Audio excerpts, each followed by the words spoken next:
Bengals fans are amazing. They're resilient, they're tough, but they're fun.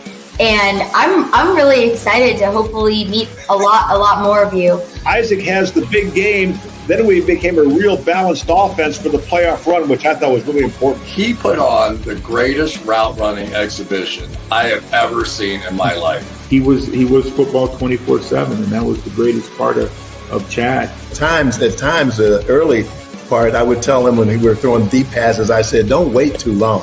Because I'm going to get away if you ain't going to have the arm to get there. So, I want to run to the ball, Well, Duke, looks like Duke's in the waiting room. I don't want to keep Duke waiting. He gave us a very limited amount of time. I know he's a busy man. Duke, what's going on, big dog? How you doing, buddy? Jim, how are you, man? Thanks for having me on. Yeah, Hey. I'm real busy. I'm sitting on my porch. Yeah, well, hey. Have a little drink going on there. Joe Burrow has played in big games his entire life. And I would think he will be a steady hand at the bow of the ship. And I think I wouldn't be surprised if they take him all the way to the Super Bowl. I really wouldn't.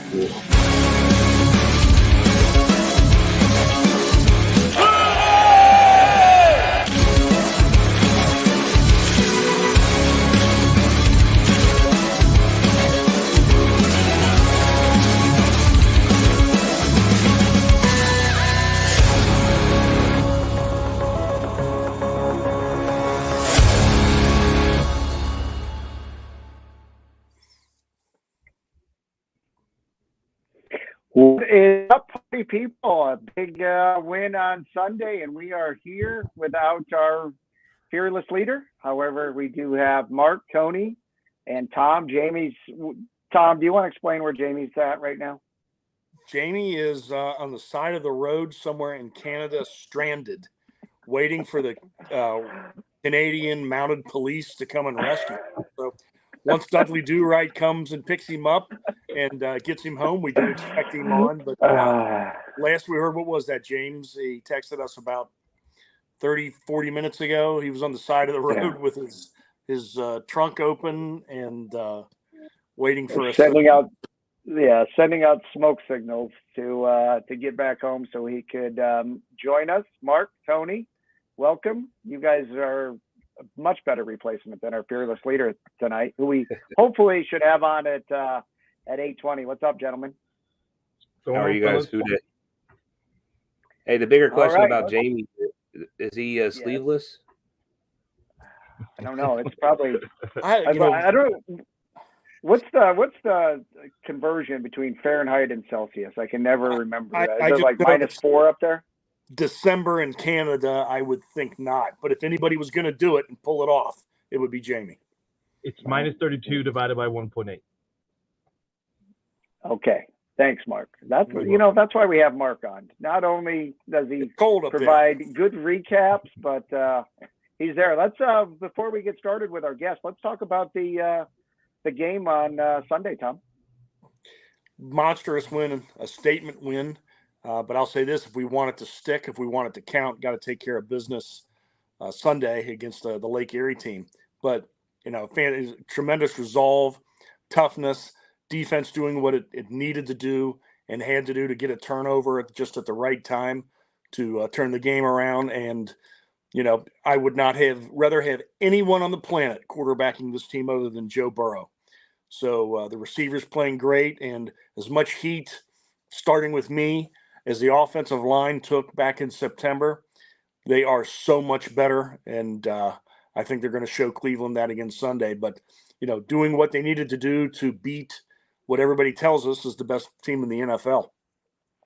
Our buddy Augie has an interesting comment here. I think he had 2 catches, one of them a touchdown. I think, the front office staff, Zach, Brian Callahan, must watch the show because they got our favorite running back the ball.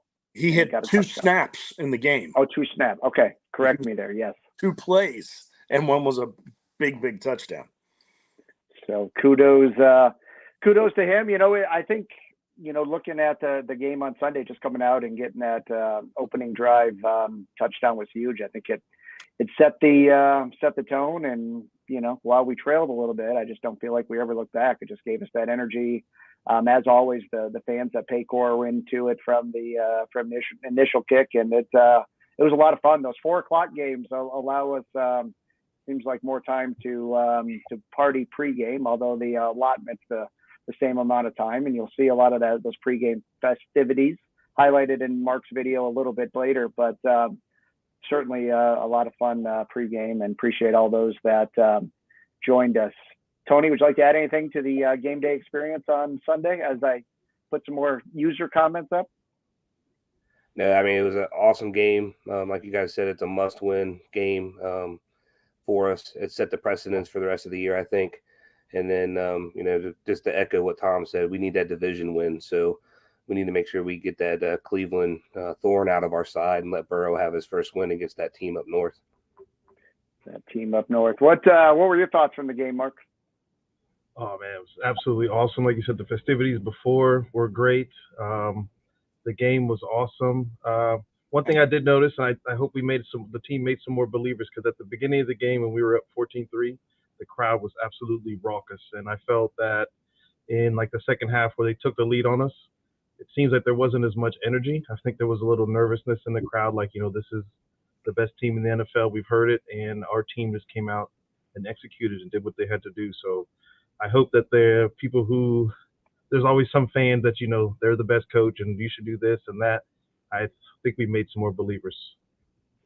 Going back to the tailgate, we want to thank our friends at Prime. What was it, 1,000 burgers I think they served up, hundreds and hundreds of sausage and brats, and walked around with some tomahawk steaks. My friends at Gold Star Camp Washington, awesome spread. As always, I think the two gentlemen that don't get a lot of credit are Jungle Joe and Luke, and we appreciate them.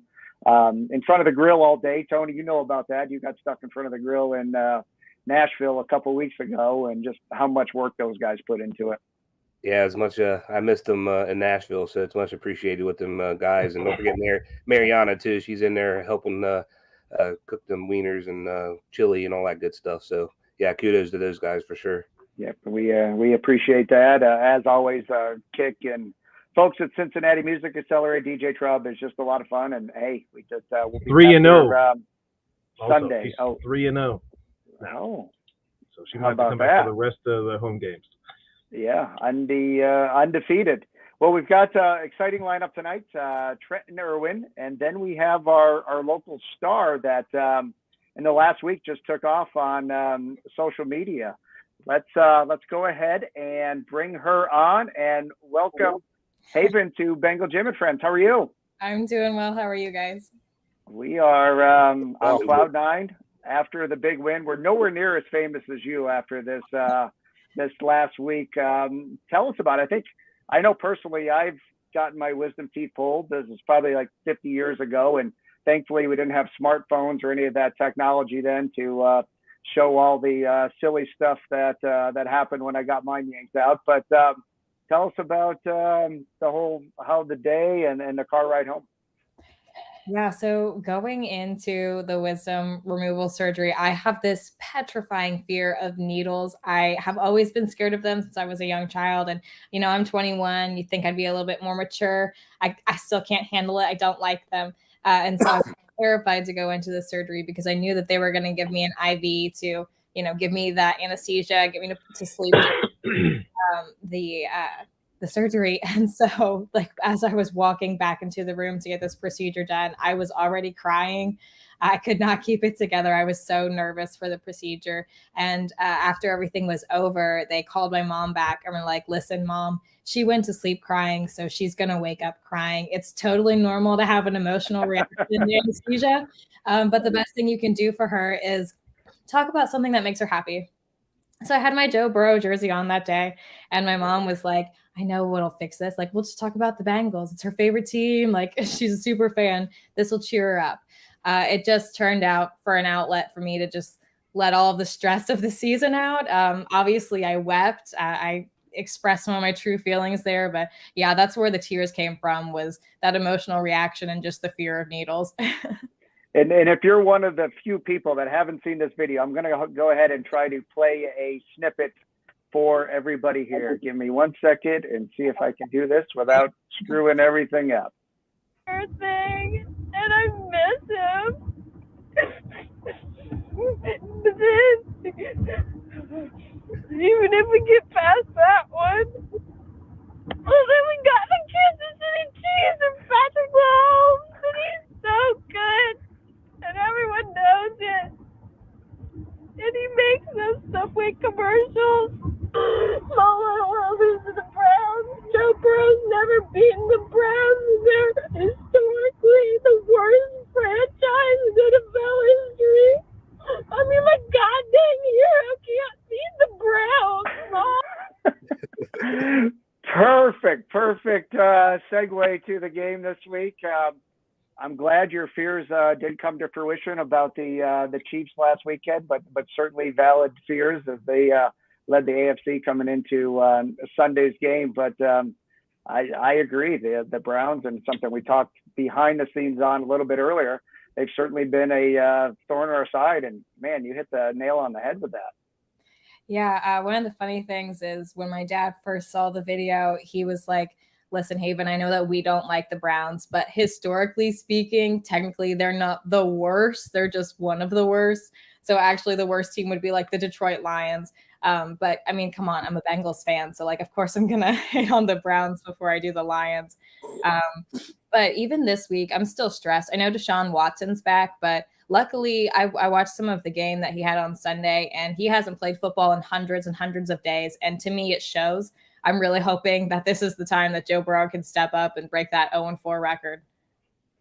Tom, I know it's a perfect segue. It sounds like she might have a sports background. Do you want to go ahead and ask the question? Well, we could tell by your major at NKU that you're very much into sports, and not to, I'm a dad, not to correct your dad, but whether their record is the worst, the Browns are certainly, if not the most evil, the second most evil franchise in all of football. So, and they've proven that with their offseason acquisitions. But so we heard about your fears from the other weeks. You follow the team very closely. You're one of us. You're a fan. How do you see Sunday going? What do you think we have to worry about, and where do you think the Bengals are going to excel? Well, I think the biggest thing that we need to focus on moving forward is Nick Chubb. Obviously, for such an awful team that he's playing for, Nick Chubb has been a standout all season long. No matter how bad the team is playing, he can get the yards. But, we have that awareness. I'm sure the Bengals do as well. So making sure that he's covered, because honestly, he is definitely their biggest asset. And I feel like if you could prevent that and keep Nick Chubb to a minimum number of yards, then the rest of the game should be pretty easy. They have a bad record. They're a bad team, and we're a good one. So it shouldn't be as hard as it always is for us. If we can keep Nick Chubb to what we did to Derrick Henry, I think we'll be all right. So to expand on the NKU education and stuff a little bit further, Haven, and we appreciate you joining us. Are you studying journalism or broadcast at NKU now? I actually am a triple major at NKU. So I'm studying electronic media and broadcasting, journalism, and communication studies. And with those three majors, my goal is to work in sports as some sort of sideline reporter or analyst. Like, my goal is to do the sports side of things. Nice. What, obviously you speak very well. This isn't your first time in front of the camera. What opportunities have you had through NKU thus far? Yeah, so that's one of the great things about NKU. I have this awesome professor named Wes Akers, and he used to work for the Cincinnati Bengals as a cameraman, and as well as the Cincinnati Reds. And through him, one of the producers at the Cincinnati Reds reached out and said, do you know anyone that wants to in-stadium host position we have with the Reds? Of course. Sorry about that. Of course. Met me. I auditioned, and now in stadium Cincinnati Red, and through work Reds, now I'm in a position. Somehow we got an echo there. We'll see if we can clean that up. We'll blame Tom. Let's get Tom off. Let me remove him. All right, I think that's cleared up. Can you hear us okay, Haven? Yes. Okay. So you went on to say about the professor that you had that was a former Bengals cameraman, as somebody that did a lot of internships in college. They're certainly valuable, and soak all those in that you can. Looking at this video, or going back to this video in the last week, what's what's the thing that stuck out to you the most? Maybe, we saw Barstool share, we've seen every national media share. What's the one thing that you can say that, man, this is crazy that this has happened off this video? I think that the best thing about this video being out there is,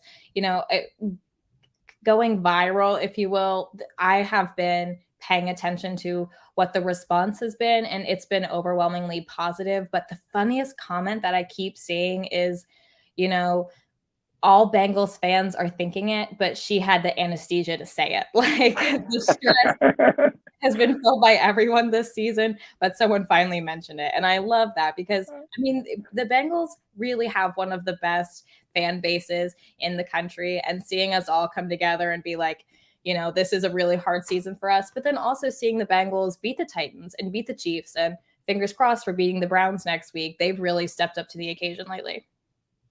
Now, on game days, do you come down to Paycor Stadium and watch them? Do you watch from home? What's your game day ritual?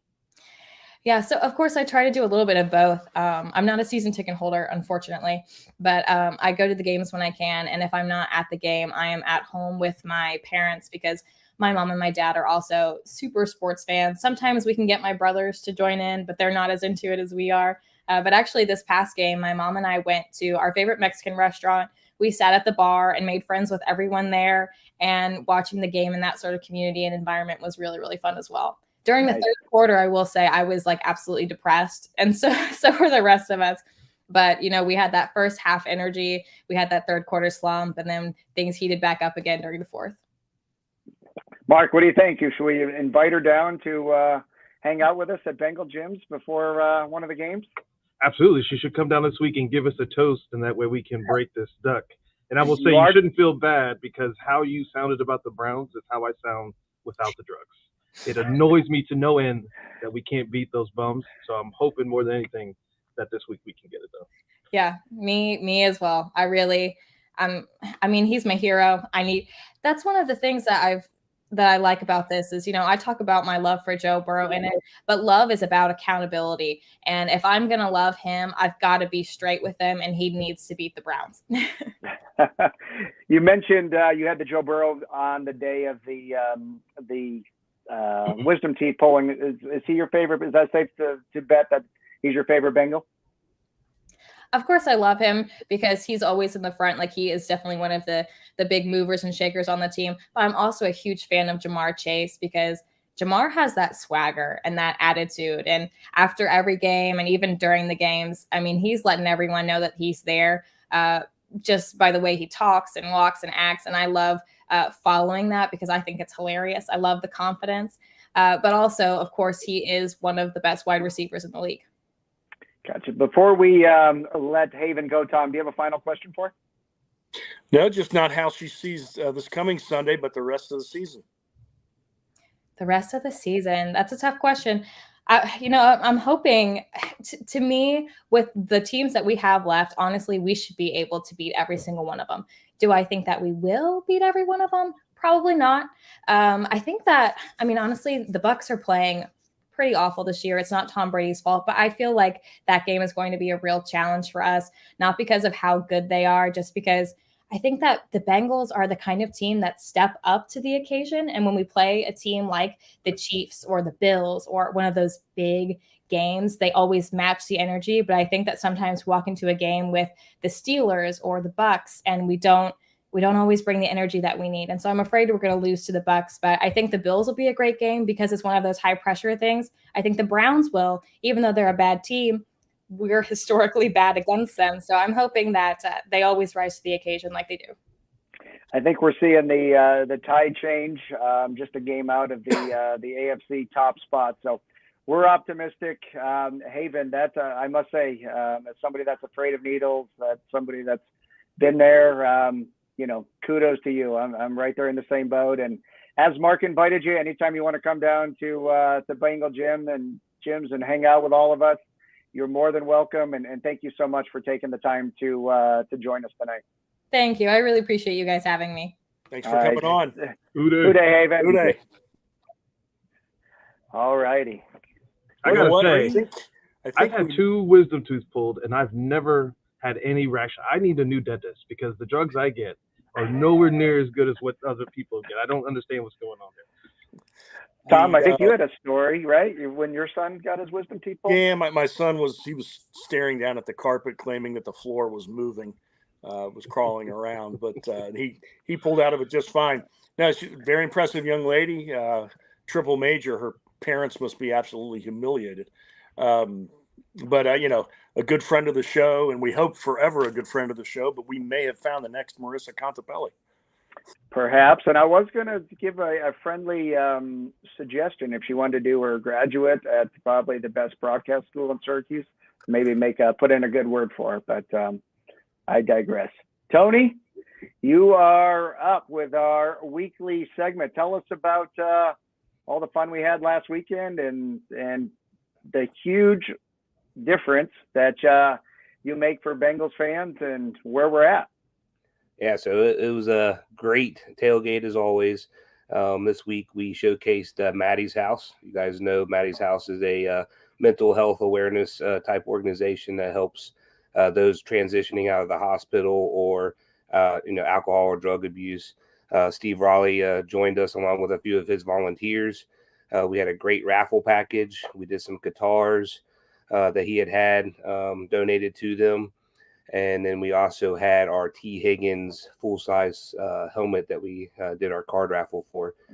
So overall, with the total amount, we had about $4,200 earned at our tailgate. A little bit over 3.5 hours.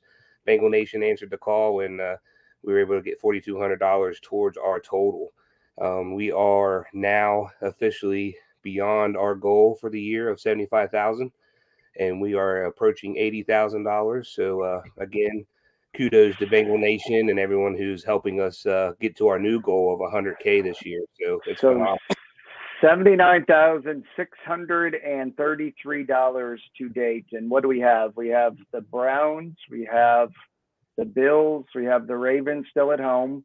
One thing we're going to talk about a little bit later is our Tampa tailgate, where fans can go on and get tickets for that. So 4 more games coming up, 3 of which are at home, which we'll be doing stuff.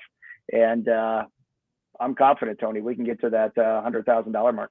I am too, because I'm pretty sure we're going to have some playoff games too there to contend with. So looking forward to that. But we're starting our 17th charity that we have contributed to. So we have donated that $79,000 to 17 different charities. So it's awesome. There's our lucky winner of the helmet. I do believe he was from the Dayton area. Yeah, I think that was his first time at the tailgate and took home that T. Higgins autographed helmet. In addition, he'll be back. In addition to the charity stuff, you also put a smile on a couple young kids' faces, didn't you? Yeah, so we continue to do this. Started a couple months ago, where we are getting donated tickets for kids in their first game. So we had Cooper and Callan. They joined us for their first game, and then of course Cincy Shirt, who does all the shirts for us at Bengal Gym and Friends. We gave them 2 of the Tony the Tiger shirts. We also got some chains donated from Ron Boyle, who makes the custom chains, symbolizing their first game. They had a great time. I just love the fact that we are contributing to our future fans. I hope we can continue this throughout the rest of the year. So if you got any tickets that you want to donate for this cause, please reach out to me, and we will make sure it goes to a well-deserving child for their first game. Guys, so I'm sorry, but think about that. Think of it as your first Bengals game, and you got to see that game. Right. Yeah. If that ain't going to stick with you the rest of your life. Yeah, that's going to be hard to top. Here we see the Toys for Tots lined up. I just want to give a quick shout out. The gentleman putting some toys in there is Keith Moeller. We had him on the show last year. Magician. He's the one, if you remember, during the playoffs last year, decorated the whole side of his house with Bengals stuff. He's now has a great holiday or Christmas theme on the side of his house. Just a real generous individual, does so much for the community. And we want to thank him for not only donating, as you can see there with the Toys for Tots, but for walking around doing magic tricks for the young and old on Sunday. So sorry, Tony, I saw that picture and I wanted to get that in. food. It's voodoo. No problem. Yeah, Keith is a great guy. He was one of the first contributors to our Toys for Tot drive. And talking about that, we started that as well last week. We got over close to 100 toys donated at the tailgate. So kudos to you guys for bringing them in. Just a reminder, we are going to do that again next weekend or this coming up Sunday as well. So bring them toys and let's fill all those boxes up because the thing I've been saying is there's no child that should go without this holiday. So let's make sure we make sure they have a good holiday season. And then also while we're on this subject, we have the Amazon registry that we were generated. And again, you guys have given us over 75 toys already this year. I come home every day to a pile of packages at my door. And again, it's just another way to help make sure those kids get the toys. And then we also have. And I think I am, if I don't screw this up, I just put a link in the chat room. So we certainly know we have international presence here. A lot of people tuning in that aren't from the area and won't be down there in person. But there is that Amazon link if you want to follow that link, have them shipped directly to Tony's house and be part of it. Again, Bengals fans have just been so generous over the years. And if there's an opportunity there, if you don't live in the Cincinnati area and want to pitch in, you can just click that link and make a donation. Yeah, we have a really fun event too this Saturday too to help us spread the love a little bit around the toys. So we are doing I do believe it's called Toys, Tigers, and Tailgate. We will start out this Saturday at 10 o'clock at the Eastgate Walmart. We'll be there about an hour and a half or so. We're going to go into the Walmart store and actually spend some money and get some toys. We're calling it the Fill the Bus. If you want to join us up there, by all means, join us and help fill that bus, give us a toy. And then we're going to transition to the Newport area at the Target. And then we're going to finish up the day at the Bengals Pro Shop. So it should be a fun event. I think we got perfect, some yeah, perfect timing there by Andrea, who works in the Pro Shop. So 2 o'clock, right, at the Pro Shop, where they can meet us if they want to pitch in. Is that correct? That's correct. Yeah, that's the approximate time. We'll have to be a little fluid with traveling to 3 different locations, but that's the ideal spot for the Pro Shop. Yep. All righty. Let's see here. What else? I know we had so much to cover, dude. Let's transition into the next charity that we're going to do some fundraising for. I know we still have a duck race to do tonight, and we'll get to that. Do you want to talk about the next charity that we're going to work with? Yeah, so the next charity that we're doing is we have a Logan Wilson game used autographed jersey. Logan Wilson actually reached out to us and wanted to help a local family that's dealing with some medical bills associated with breast cancer. So he reached out to us because I think we know what we're doing when it comes to charity. So I think it's being recognized that we can help out a lot of different people and a lot of different charities. So this is going to start tonight, and it's going to be $50 a duck, and all those proceeds will go to Logan Wilson's initiative to help this family out with their medical bills. And I'm going in the process now of adding that link. Let me get this off the screen and add this link to our chat area. So very cool prize. Correct me if I'm wrong, Tony, but that was a game used jersey that Logan wore the away game in Pittsburgh, which we won, right? That is correct. Yep. Okay. So game used jersey, pretty cool. I'm trying to add the link there now. Let's see if it went through. It looks like it did. So if you want to partake in that, we'll be doing a duck race. I think that's one for 2 weeks, Tony. That's correct. It's going to go to the 20th. It's the week right before Christmas. That was one of the things that Logan Wilson wanted to make sure happened, that we were able to complete this fundraiser and give it to him before Christmas. All righty. Jimmy, welcome. Wade, thanks guys for bearing with me here. Let's get to the duck race here. I want to bring on a really good friend of mine I know for many years, John Strasser. What's up, John? How you doing, buddy? Hey, gentlemen. How y'all doing? Good, man. Good. Hey, man, we appreciate you. We know John's out of town right now, but thanks for taking a couple minutes with us. So the charity duck race that we went through the last couple weeks that Tony was facilitating for us, Tony, that money was going to Parkinson's. And Tony, where was our total at? Where did we wind up on that? We sold 35 ducks. I think that's right around $1,700 or so. Okay. It's going to go to it's going to go to the Parkinson Support and Wellness Organization. Hey, John, could you just briefly you and I had a conversation about 3 or 4 weeks ago about your situation. Could you share with all of our viewers what you're going through right now? Sure. First off, thanks for having me. I've known Jimmy for a long time, Jim and Trish, and I got to meet Tony and Carrie at London 1. We became friends since, but I let Jimmy know a couple weeks ago that 6 weeks ago I was actually diagnosed with Parkinson's. Came out of nowhere, surprised my wife and I very suddenly. Was having symptoms, but got diagnosed, and I am blessed to have people like Jimmy and Tony in my life that decided to this year take this charity and give the money to Parkinson's research, which I have become a part of now. So I had a choice with my Parkinson's disease to start on medicine to slow the tremors or fight it. And I made the decision to fight the disease, go into research now for the next year or so, and try to find a cure, try to help others that, should they get it years down the road, that they have a chance to not have the same situation that I might be facing over the next couple of years. But excited about it. Have a former role model, a gentleman that my dad was friends with that had it for 30 years. And I know what it looks like to have Parkinson's and to, kind of celebrate it a little bit and, fight through the issues I'll be facing, but, have a chance to try to make things better.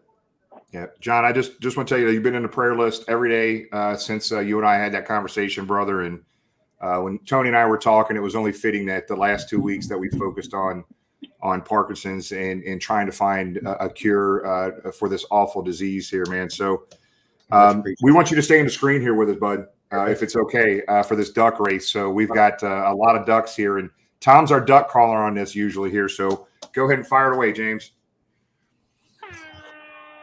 And they are off. Right past the 275 bridge, cracking down. We have one fewer duck this week after last race's winner. Jamie and I purchased and put out the stud, but we have the plain duck taking control of the race early, which is something you never want to do. Eileen O'Toole's duck. Eileen, sorry, you're not going to win this week. But, stalling a little bit. Here comes COVID duck. Jason Tom, you're ruthless this week. Looking pretty good. Ruthless. I'm going to be going on a limb. Look at the Batman duck looking good this week. I want Brown Suck to win.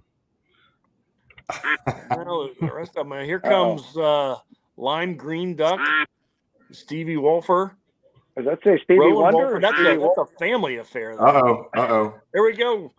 Roman Wolfer, look at that. Rowan Wolfer, congratulations. Hey, Tony, briefly explain to them what they did. One of the best prize packages we ever put together, brother. Explain to them what they just won. Yeah, this is a phenomenal quarterback package. It's got footballs and football cards, jerseys, mini helmets. It's got a whole kinds of stuff from our former quarterbacks throughout the years. So you just want a heck of a package, and I'll reach out to you and make sure that you get this thing and start that collection if you haven't already started one. Yeah, that's very cool. Looks like a Jeff Blake AFC Pro Bowl jersey, Ken Anderson jersey, starting lineups, you name it. I think every quarterback's covered there. So thank you, Tony, for putting that together. That's a pretty cool package. Hey, Tony, thank you very much. And real quick, before I let you all go, my wife and I had a conversation, and we are going to match the donations tonight that you have raised to double the total for Parkinson's research. And thank you all for allowing me to do it. It's an honor. John, man, that's awesome, buddy. Hey, Bengals Nation, everybody that's watching right now, we got a ton of folks in the chat area, tons of them watching on Facebook, Twitter, and YouTube right now. Make sure you keep John and his family in your prayers. If he comes down to the tailgate, most of the time he was down there for a little bit this week. If he's down there for the Browns, I'm going to ask you to hunt John down, say hi to him. One of the nicest human beings you'll ever meet. And how he's going to beat this is his attitude, because he's a very positive individual. Glass is always half full. So that's the type of mentality you need to get through this, John. We appreciate you, buddy. Got you. Appreciate it, guys. Really appreciate the generosity, and Who Day. All right. Who Day, bud.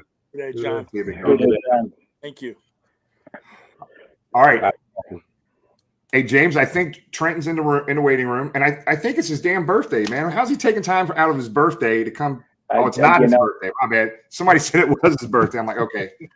He's in the waiting room right now laughing at me right now. I can see it. So, James, go ahead and bring him on. All righty, here we go. Trenton, what's going on, big dog? How you doing? Doing well. How y'all doing?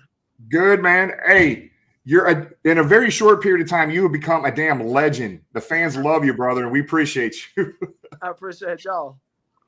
All right. I look, man, I just got off the plane. I literally just got here 5 minutes ago. I didn't have a chance to load all these videos. James, did you get a chance to load any of them? The videos, not yet, but we do have some pictures that we're going to share.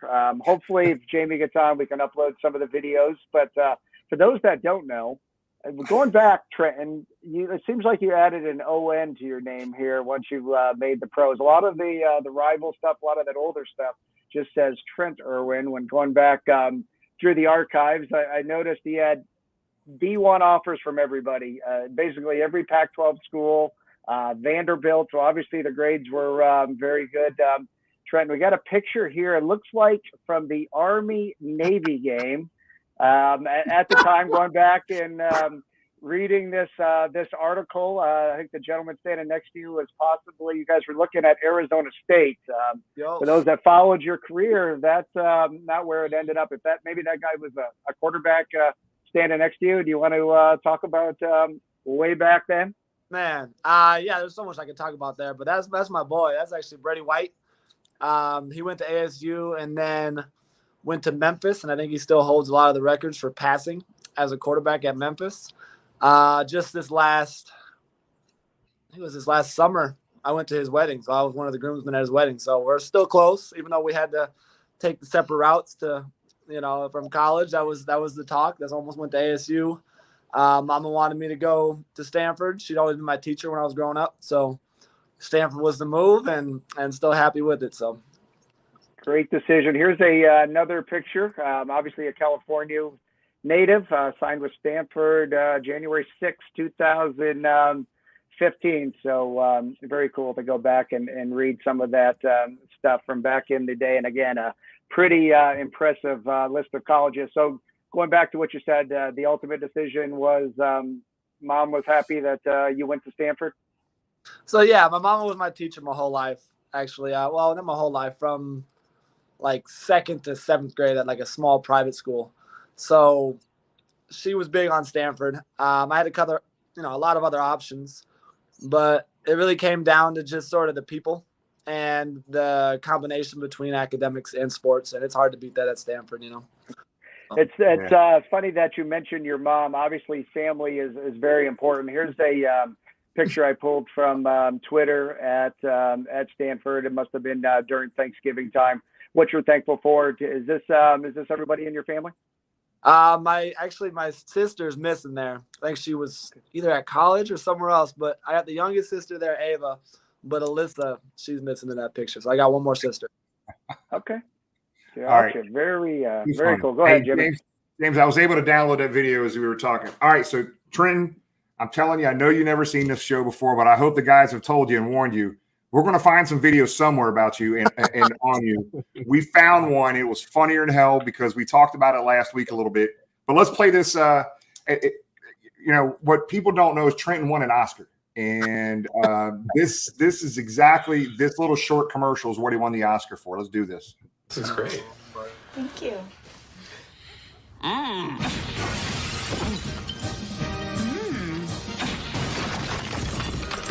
Good. When you add Velveeta and Rotel tomatoes and green chilies to chicken and pasta, it's so good, it'll blow them away. Man, that's good. Man, that's good. So I've heard about that. I didn't see that until last week. So talk about that, man. You did a Velveeta cheese commercial, Hollywood. Oh, man. Yep. I've done probably like 5 or 10 commercials in my life, but that's the main one that you can definitely find, and it still exists on a lot of sources there. YouTube. It's a little hard to find, so I'm impressed that y'all find it there. But it was. I mean, we did it all day. I had actually like a little spit bucket, And so you would eat it and then say something and spit it out because they didn't want you to get full. So we did take all day to try to get that right. And then the man was a whole different scene. And then actually a weird little fun fact, to pull it up there, they had I see it like a roller coaster track. There was like a big black roller coaster track that pulled me up there. And then they just sort of somehow cut it out in the production of the ending result. So I don't know how they did that. That's beyond me. But there was a roller coaster track looking thing pulling me up there. I'm just waiting for that damn thing to be played at the stadium when you guys, in between a timeout or something. It's going to happen. You know they're going to do it. So how did you go rehearsing for these things? How'd you do? What happened? Yeah. So my dad was actually a commercial actor and did, some theatrical stuff as well. But the whole family would go out for commercial auditions. And that was sort of what we did. And I ended up getting that one. Usually you go to an audition, and if they like you, they call you back, and sometimes they put you on a veil or they call you back again. I think this one, they just called me back and then gave me the job. And so then we shot all day, and it turned out good. It was a little bit shaky in the beginning, actually. It wasn't exactly what they wanted. We tried, a little thing here and there, and then it finally clicked for them. So it turned out well. So your boys, the players that you play with, they know about this damn thing, right? A lot of them do. I learned the other day that not all of them do, because we play in the offensive meeting a lot, but I think some of the defensive guys don't actually know. So is it safe to say acting may be something you do once the football career is over? It definitely has to be after football. I ran into that issue with in high school, actually in a Microsoft commercial. I got the commercial and had to miss a practice. It was before my first game. And because I missed that practice, they benched me for the first quarter of my freshman year. So all right. At that point, it was football. So I don't know if it'll be afterwards. I could see it being that, but I think we got to fill that out and see what's up when that happens. This is a good segue, because if the acting doesn't work out, maybe there's a career in animals or a reptile show. Do you want to talk about this picture? Steve, is Steve Irwin a distant relative, or what do we need to know here? I call him Cuzzo, but I'm not related to Steve Irwin. I wish I was. Same last name, same spelling, of no relation that I know of, but in my mind he's Cuzzo. Yeah, I love animal conservation type efforts, and that might be a field that I move into if possible, but that's all dependent on, I guess, the future. But that is definitely, and that was a live gator. That was Spike. And doesn't look like his mouth's not even tape shut, right? No, you're a brave soul. Everywhere. I know the people who had that organization there, so they take that gator everywhere. I think I have a picture of me carrying it too, because I was at like some Easter event. They had the gator there, so. There's not many gators in the Palo Alto area, is there? There are. Do not get near there while the Blackburn family can get any proof of that further, because you'll be in big trouble. So keep those precious hands away. I just got a text from Elizabeth. Trenton, you're not to touch alligators, period. It's in your contract. It's in your damn contract now. You need on your fingers. Tom, go ahead, bud. No, Trent, question is, in Cincinnati, we value our football history. We have Ken Anderson, who should be in the Hall of Fame, Boomer Esiason, who dominated pretty much of the decade of the 80s, won an NFL MVP. Two very different personalities, but two very strong leaders. Certainly, we all know the Bengals have a great leader in our quarterback, Joe Burrow, but what is his demeanor in the huddle? Ken Anderson was known as very calm, very clear, very direct, whereas Boomer could get very emotional and sometimes very angry. What's Joe Burrow like in the huddle for you guys? I'd say he's more on the calmer side. But he seems like I don't know how to say it, but like he's watching over everything. Like I know he's aware of every little piece on how everyone's feeling or how everyone's moving throughout the day in that practice and everything. So he's able to observe all that and take it in and just be able to, I think, just be on the same page as everyone. Just be able to communicate with anyone. You got a whole bunch of different personalities, in the locker room, and so many different people that's one of my favorite things. You got so many different people from different backgrounds of life You know, you got people from, you could call different states, but different financial backgrounds, different income, you know, just all ethnic backgrounds. And I think he's able to communicate and get the message across to everybody that really the main goal is win. Like, whatever we got to do to win, that's what we're going to do. And you can feel that with him and everything that he does. We will find a way to get the job done. Let's talk about the path to the NFL, Trenton. I believe it was 2019, signed with Miami. And it's been 3 years since, you made your NFL debut here with the Bengals. Talk about the life of being on the practice squad. What's that like? Obviously, you have to be ready for that call up. Is it a deal where, you're simulating a lot of defenses going into that week's game? Tell us what it's, the grind that it is to be on that practice squad with the hopes of working hard every day and getting that call up to the 53. Yeah, I mean, first off, it's a patient game. You got to stay patient for when your opportunities come around. But overall, my dog Stanley Morgan was actually practice squad at some point with me and moving up and down. And so we always say bomb squad. That was our group together. And then, just getting out the mud. It's there's a certain group of people who are undrafted free agents, and there's I think it's a majority in the NFL that are, but there's plenty of them that are there for a year and then gone. So it's a constant drive thing. You got to just be able to have your own, I guess, motivator within you, and just go out there every day and be ready for when that opportunity comes, because it comes for many guys, but you just don't know exactly when it's going to come. Yeah. Hey, Trent, let me ask you a question. What's really cool to me when you caught your first touchdown. Yeah. And I know they had a lot of guys mic'd up, and I think it was Mike Hilton, some of the other guys on the sideline. They were genuinely excited as hell for you catching that touchdown, man. They know the work that you put in. They knew the effort that you put in to get to that point, man. You got your opportunity. You took advantage of it, man. What does that mean to you that it feels from our perspective, from the fans' perspective, these guys love you to death, man, and they were happy as hell for you. I mean, it meant the world. I mean, there's a great group of guys in there. I mean, that's really my family in Cincy right now. So there's a great group of guys in there, and to see them have that type of emotion for me getting that chance, that opportunity, that win, was pretty darn cool. I mean, Mike knows the grind there of trying to. I think, if I'm not mistaken, he was an undrafted free agent. So just to have that type of support in every way is huge. But it's, you got to celebrate your wins, but you got to keep going and be ready for the next opportunity. And you can't let that celebration really dictate your work ethic there. Right. And along those lines, we got another picture here. It looks like Joe talking to the locker room, being presented that game ball. Talk about that experience.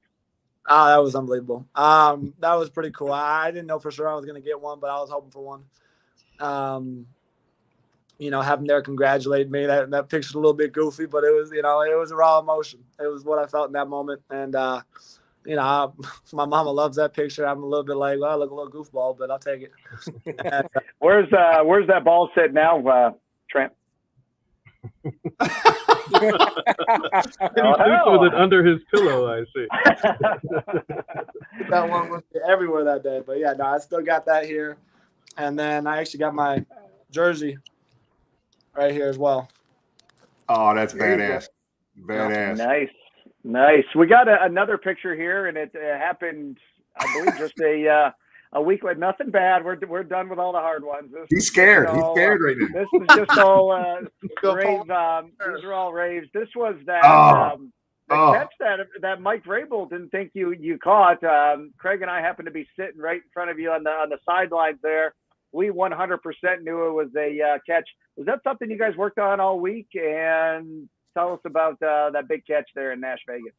I mean, that's a back shoulder fade. That's what really Joe and Jamar do better than anyone in the league. And Joe threw a great ball there. We worked on it earlier in the week just for when the opportunities come. And, you got to build a feel of his back shoulder over the top. And we connected there on the third down to, move the chains. And I was happy he threw the challenge flag because they got to waste the timeout and we got to end it with the ball in our hands. So. Trent, it's funny. Most all of us were down in Nashville for that game, and all the Bengal fans know who you are. But let me tell you something. We were sitting in a group of all Nashville fans. They're like, they were looking your name up. Who is this guy? That's T.I., man. You guys better be ready for him. Well, everybody in the NFL knows about you now, brother, because especially the Nashville fans, they know about you for sure, man. That was an awesome time, man. Appreciate it. Yeah, I was sick. Okay, hey, Tom? Do we have any viewer questions at all? Yeah, go ahead, Tom. Go ahead, and I'll look for the. I do have one viewer question ready.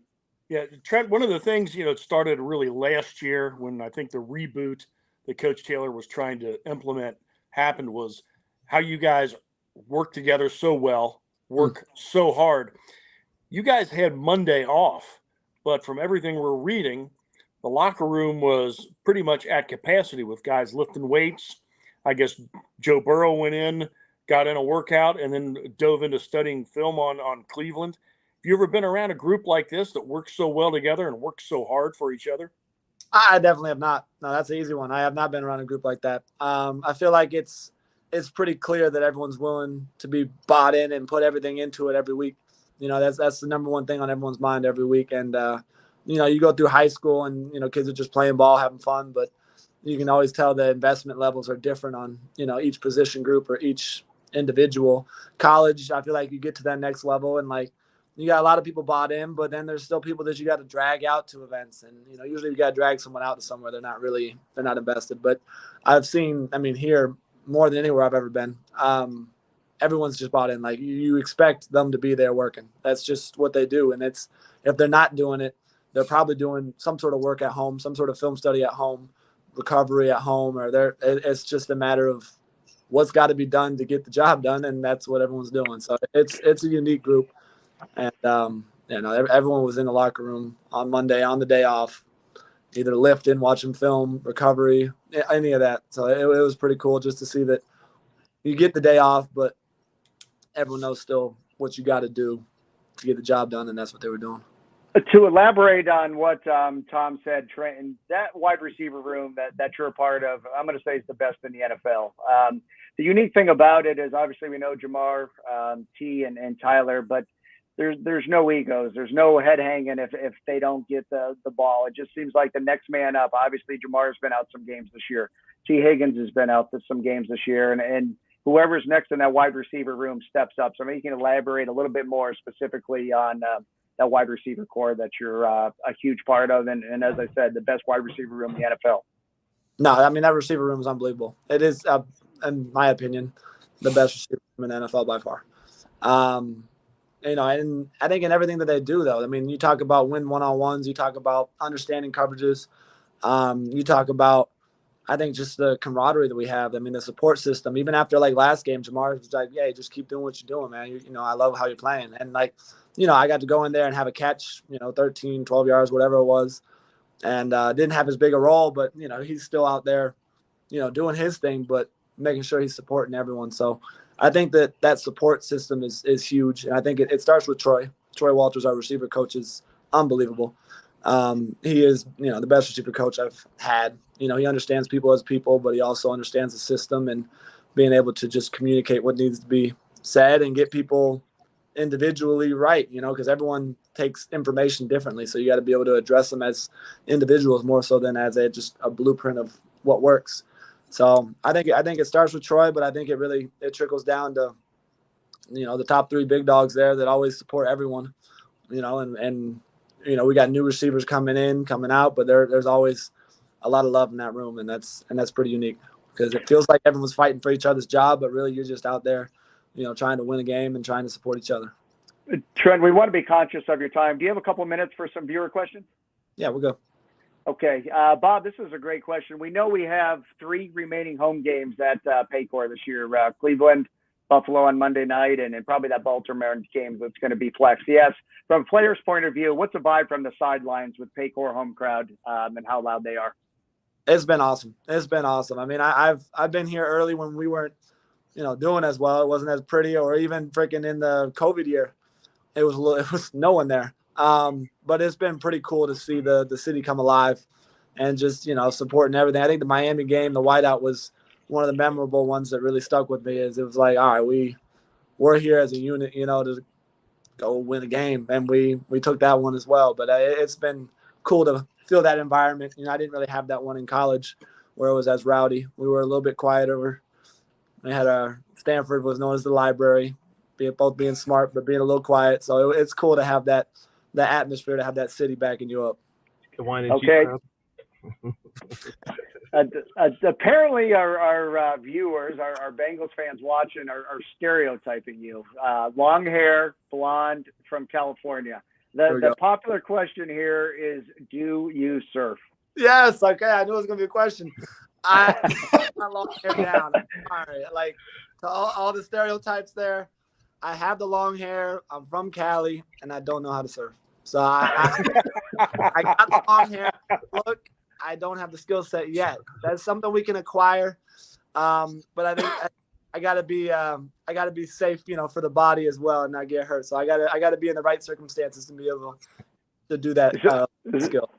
So we got it. Stay away from crocodiles and no surfing. And sharks. We got it. And stay away from sharks. Yeah.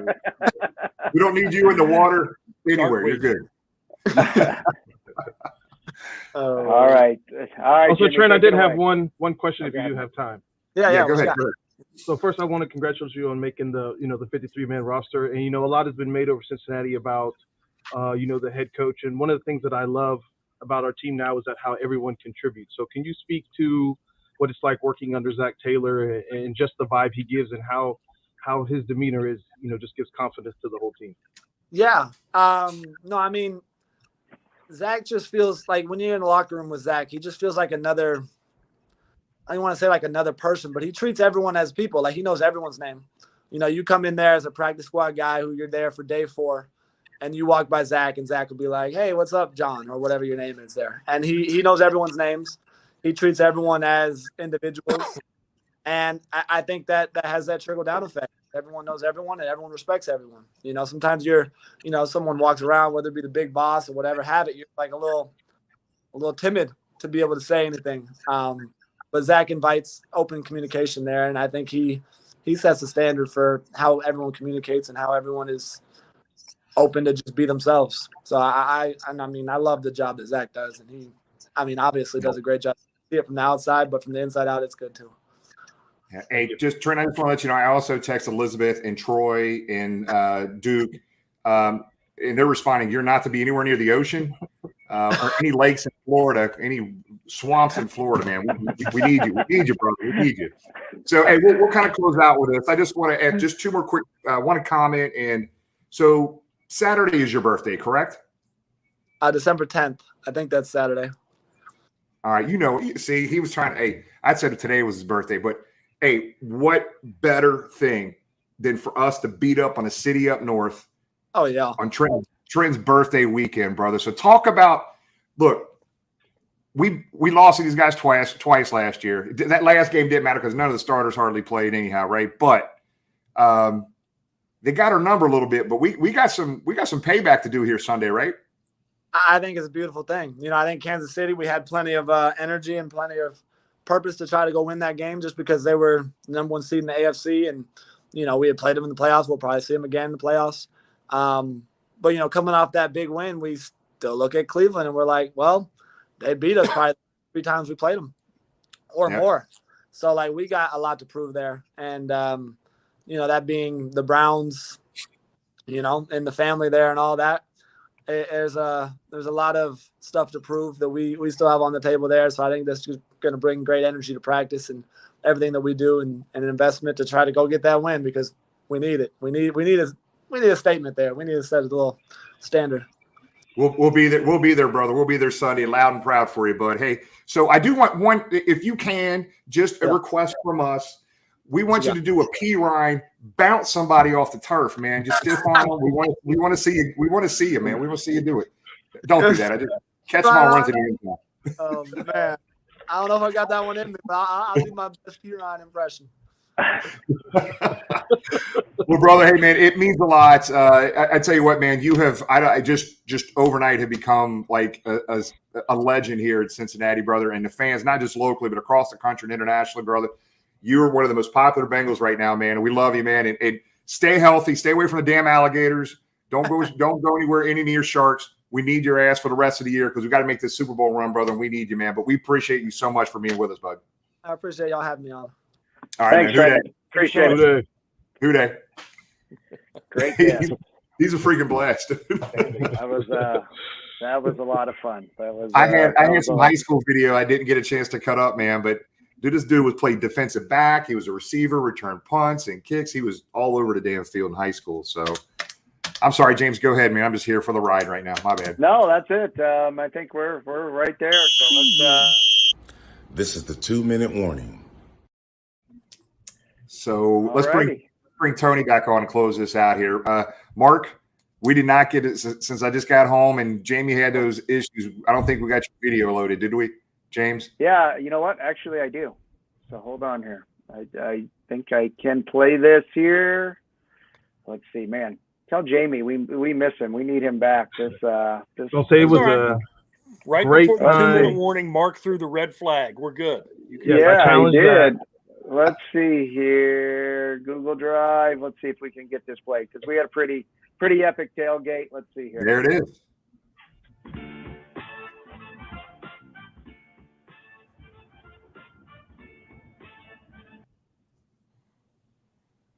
Oops, there we go. Back at it once again. In quite a few hours. Hell, it's only 10 o'clock. Complete pandemonium. Who dey?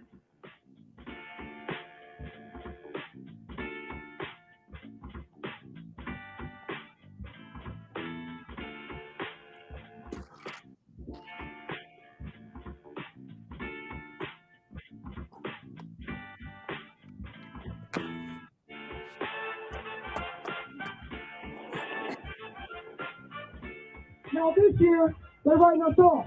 They say we started 0-2. That last year's Super Bowl run was a fluke. Well, guess what? Today's a statement game. The Cincinnati Bengals are going to beat the Kansas City Chiefs, and we will be the champion team. So on the count of three, I want everybody to raise your water, raise your glass, and say, who that? Who that with me? 1, 2, 3. Who that? Who that? Let's go.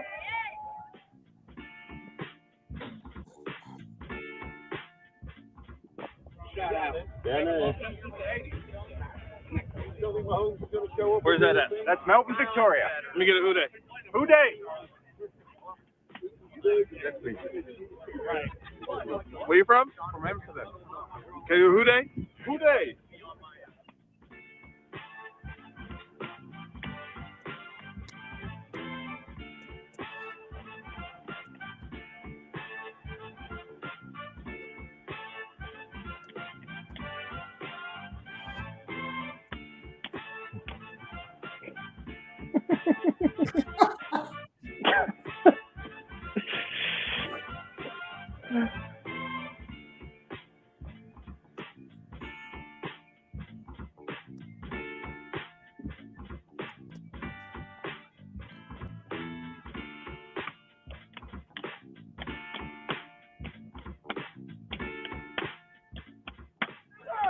So let's make them feel very, very unwelcome in the jungle here today. And be the loudest, wildest fans we can be. I chose to the fans of Cincinnati. Hootie!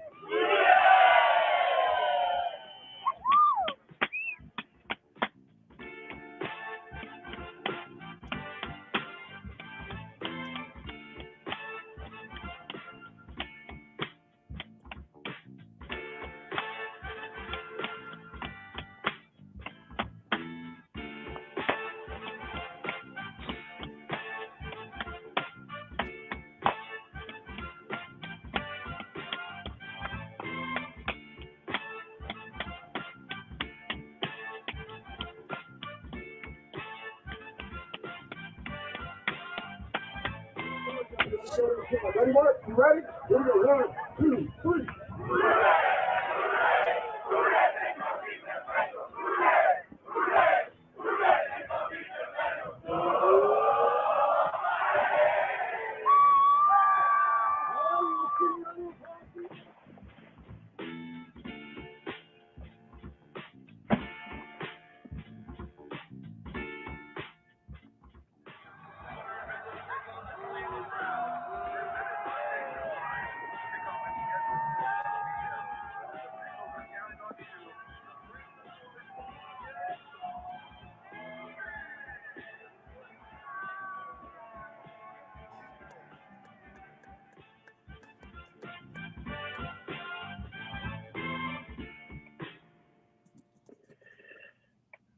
Oh, what a day! It was wild down there. It was wild. That was the one thing we didn't mention. We want to thank the rulers of the jungle for stopping by, John Moxley and Renee Paquette. So that was pretty cool to have them stop by. And as always, I think Mark captured that pretty good, from the Prime to the Gold Star to the Camp Washington to, I think we had more food there than ever on Sunday. Another huge crowd that spilled out into the park, and it was a lot of fun. If you weren't there last Sunday, come on down this Sunday and partake in it. We're going to do an event where we honor a lot of the prominent women in Cincinnati. Stay tuned for the details on that. And thanks, Mark, for capturing the fun on Sunday. That was a good time. Thank you. And I just want to mention real quick that I met someone there. They came all the way from Australia. It was their first game ever. And I was just telling my wife, like, that is one of my favorite things about going down to the games over everything, is just meeting these people. And just imagine traveling that far. And obviously, our record hasn't always been the best, but to travel that far and to see that game, I told my wife, he's like, he might name his kid Burrow after something like that. Like, it's just amazing. I'm so glad that fans, especially from outside the country, there was another guy from Amsterdam. We talked about soccer, of course, that they just come here and they feel so welcome. They said they have such a great time, and then also they get to see our team win. So I just want to say it was a fantastic Sunday. For sure. Tony, you want to start us off here? Hold on. I got a major announcement. I swear. We just got confirmation. Next Tuesday, Kay Adams is coming on the show, guys. Kay Adams is coming on the show. Let's go. That's awesome. James, you got to be excited about that now. Come on. You heard it here first. She was with us last December down in the jungle. I think it was one of the Toys for Tots games. Tony, I think matter of fact, she brought some toys down for that with Elizabeth and the rest of the Blackburns that came down. So San Francisco game. Fun to have her on. There you go. James, one more thing before Tony, we try to reboot again and go with the 2-minute warning. A question for the 2-minute warning that started 12 minutes ago. But Jimmy, for all the decades you and I have been going down, and through all the great moments and the frustrating ones, other than maybe the Raiders win last January in the playoffs, can you remember a time, at the end of the game last week, nobody left? I mean, normally a Cincinnati crowd is quick in, informative, fired up. When the game's over, it's a break to your car. Nobody left. The stands stayed full for minutes. I mean, for a really long time after the game, and people cheering. Nobody wanted to leave Paycor Stadium. If that's not is this team and this group keeps moving, not just the Bengals, but the city forward. I think it's just another monster step. Do you remember a game like that where nobody wanted to leave? No, man. And I could tell because it took me like 17 hours to get out of the parking lot after the game too. But traffic was a bear. Traffic was that, bad. But I will deal with that every game after that. I don't care about the traffic, but you're right, Tom. Yeah. It used to be back in the daytime. Remember, we used to look up at the escalator in the south end zone, southeast corner of the end zone. You see people coming. It was empty. It was like crickets. Nobody was coming down that escalator, man. They were enjoying every minute of that, man. Guys, we have been waiting for a long time for this. We're part of the big dogs now. We are the big dogs in the NFL, man. The ratings, I forget what the stat was. One of the most viewed games, primetime 4:00 games in like I don't know how many years or something like that. Yeah, so 8 years. Guys, it's not just the fans of Cincinnati. People across the country and internationally are taking notice of our Cincinnati Bengals, man. It's special. All right, and now back to our regularly scheduled 2-minute warning and Tony.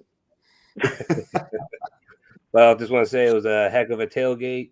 Had a lot of fun, a lot of good money earned for Maddie's house. Hell of a game. To your point, Tom, I think everybody wanted an encore. Just wanted the team to come back out so we can continue to celebrate that win. I'm looking forward to the city up north. I think this is going to be the time that we beat them. I think it's due. I think we need to do it, and I think it's in our future to do that. And the last thing, I'll just end with this. They got to play us. Hell yeah. Boom. Oh yeah. Mark? All right. I want to start off by saying thank you to the Brown family and the Bengals organization. If I look back 3 or 4 years ago and all the things that I wished that our team was and what happened, they've happened. I wanted uniforms. I wanted an alternate helmet. I wanted better fan interaction. I wanted a ring of honor. I wanted a young progressive head coach. I wanted a new quarterback, everything we've asked for.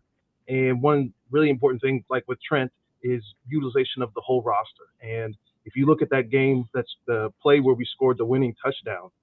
Jamar Chase was in the backfield. Chris Evans was out as a receiver. He was wide open because of the play design. So just we're using the whole 46. I just want to say thank you to the organization for what they've done the last few years. And we have to win Sunday. Tom? Probably the final look back from last Sunday, and it's something I mentioned to Jimmy a little while earlier, was the pass that sealed the victory, that third down pass of Joe Burrow where he was about to get rocked, knew he was going to get hit and hit hard.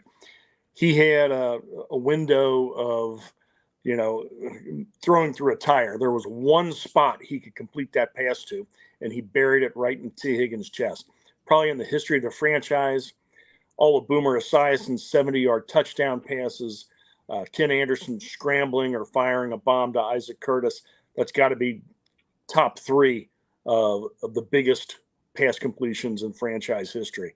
And again, it just goes to the quarterback we have. But moving forward, I hope everybody will focus and help our defense make Paycor very, very loud on Sunday. Our defensive line is going to work it. The Chiefs were able to run the ball a bit, and I'm sure the Browns are looking at film. The Chiefs have put a lot of time and concentration on. They thought they could run the ball on us, and there's no other team in the league you need to stop the run against other than maybe the Titans, like you need to stop Nick Chubb and the Browns. So let's help our defensive line out, keep it loud Sunday, and I think everything else will take care of itself. But you want the big win Sunday to count, you got to win this coming Sunday. Jimmy? Yeah, guys. Look, man, I'm excited. Man, I tell you what, it feels like last year, guys. It absolutely feels like last year. They're peaking at the right time. They're playing well in December. Let's stay healthy going into the playoffs, guys. I'm telling you, we're the best team in the AFC. I'm sorry, guys. I shouldn't apologize for that. Just the way we're playing, the next man up. You have players like Trent Irwin coming on here, taking care of business when his number's called. Absolutely love it. Don't forget about Saturday. We're going to have a lot of fun. 10, 12, and 2 o'clock. 10 over in Eastgate. Was it Walmart, Tony? I think we're going to be at and that's at 10. 12 o'clock at the Newport Target. And then we're finishing up at 2 at the Pro Shop. Fill this bus up. Tony's going to be wearing something very special. I don't know if he said what he was going to be wearing, but just I would promise you're going to want to be there at one of these stops to see what Tony is going to be wearing. It is classic. And thanks, everybody, for the donations to the Parkinson's thing. And look, man, John's a really good close friend of mine. Tony's got to know him here over the past month or two. James knows who he is as well.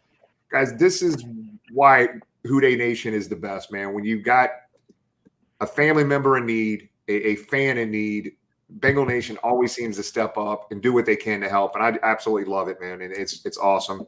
Don't forget about the next 2 weeks. We got the Logan Wilson thing. Check the links. There'll be some posts on social media here soon after the show's over with for that. We'll see you guys down there Sunday. Stay tuned. So next week, you got James. James is next. Yeah, I'm going to let you finish it, Jay. I'm going to let you finish it. Okay. Next week, we got Kay Adams. The week after that is going to be the duck race on the 20th, and Logan Wilson will be on the episode that evening as well. So very, very cool. We appreciate you guys. And James, go ahead and close it out tonight, man. Thanks for facilitating all this damn stuff tonight. Sorry about the lateness. Yeah, no problem. I'm going to put a link in the chat session here. I know a lot of people are looking to get out of the cold and head to Tampa. We do have a limited amount of room for our tailgate in Tampa that will be teaming up with our friends at the Bengal Trailer. That link is there. As always, all the Bengal Gym tailgates are family orientated. So we've got a lot of questions. Hey, my 10-year-old's coming, my 16-year-old's coming. Come one, come all. We've also got questions. Hey, I'm coming with some Bucs fans. No problem. Come. Just make sure you get your ticket in advance. We want to make sure we have enough food, enough drinks for you, and look forward to that. This was a lot of fun tonight. This was a lot of fun because of you, the fans. We appreciate the energy you bring on Sundays at Paycor. We appreciate the energy that you bring at the tailgates and being part of the show. Without you guys and gals watching, this wouldn't be any fun. So I kudos to Trenton. He was a great guest. Kudos to great. Tony.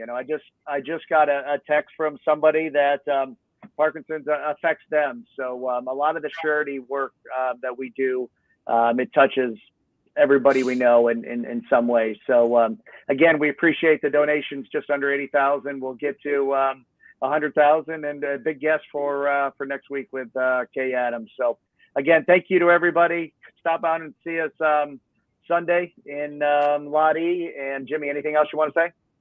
That's it, guys. We love you guys. We'll see you Sunday. Who Dey better beat the city up north. Let's go. Who Dey. Dey.